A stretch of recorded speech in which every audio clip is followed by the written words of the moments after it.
Ça y est, le tant attendu Windows 10 est disponible. Faut-il craquer? Voici 5 bonnes raisons justement pour se laisser tenter.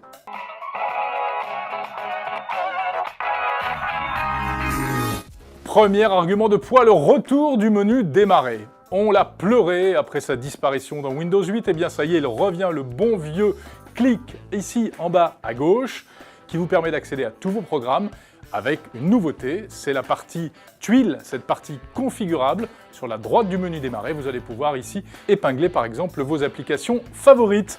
Et si vous possédez un ordinateur dont l'écran peut se détacher du clavier, eh bien lorsque vous l'enlevez, le menu démarrer s'adapte automatiquement au tactile.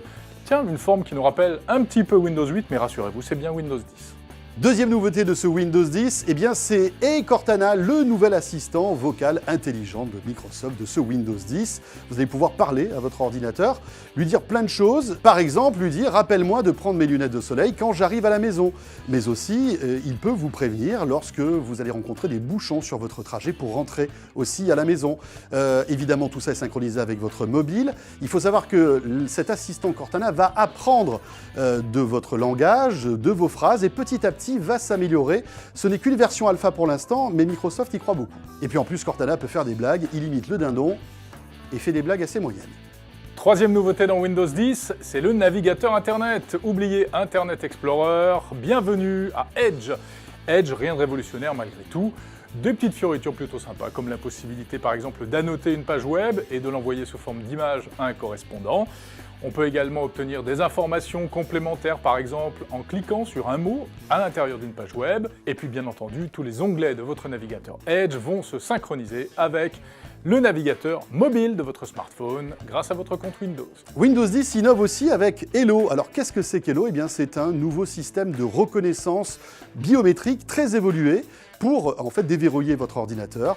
Il va falloir simplement se positionner devant votre ordi comme ceci et automatiquement, grâce à un système assez perfectionné de caméras et de capteurs laser, eh bien l'ordinateur va vous reconnaître et se déverrouiller.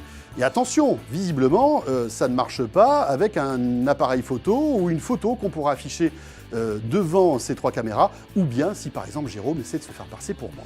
Autre particularité d'Hello, c'est que ça marcherait même dans le noir. On n'a pas testé, ça sera à essayer.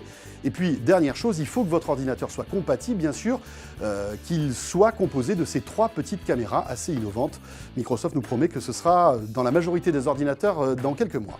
Et on termine par des petites nouveautés en matière d'ergonomie. Tout d'abord, bonne nouvelle! Les logiciels traditionnels Windows et les applications téléchargées dans le Windows Store s'afficheront désormais exactement de la même manière. C'était un peu perturbant sur Windows 8 de voir certaines applis en plein écran avec une certaine forme et puis par ailleurs des logiciels qui s'affichaient différemment. Désormais, on va retrouver l'ergonomie Windows avec les petits boutons en haut à droite, etc. En termes d'ergonomie également, la possibilité très astucieuse d'ancrer des fenêtres à droite ou à gauche, mais désormais, aux 4 coins de l'écran, ça vous permet véritablement d'aménager votre espace de travail de manière très confortable. Bienvenue également au multi-bureau. On peut, comme sur Mac, créer différents espaces de travail et on va passer facilement de l'un à l'autre. Et puis, apparition d'un volet de notification, comme sur le smartphone. Désormais, sur la droite de l'écran, vous aurez l'essentiel de vos notifications de la journée. Alors comment télécharger Windows 10 sur votre PC? C'est très simple. Depuis le 29 juillet, petit à petit, Microsoft vous envoie des petits messages sur votre ordi. À partir du moment où vous acceptez les conditions d'utilisation, eh bien vous allez pouvoir télécharger cette version donc de Windows 10 qui s'installera. Elle fera à peu près 3 Go. Et combien ça coûte? Eh bien la bonne nouvelle, c'est que c'est gratuit à partir de Windows 7 ou de Windows 8, en tout cas gratuit pour 3 versions grand public, car il existe aussi 4 versions professionnelles qui, elles, sont payantes.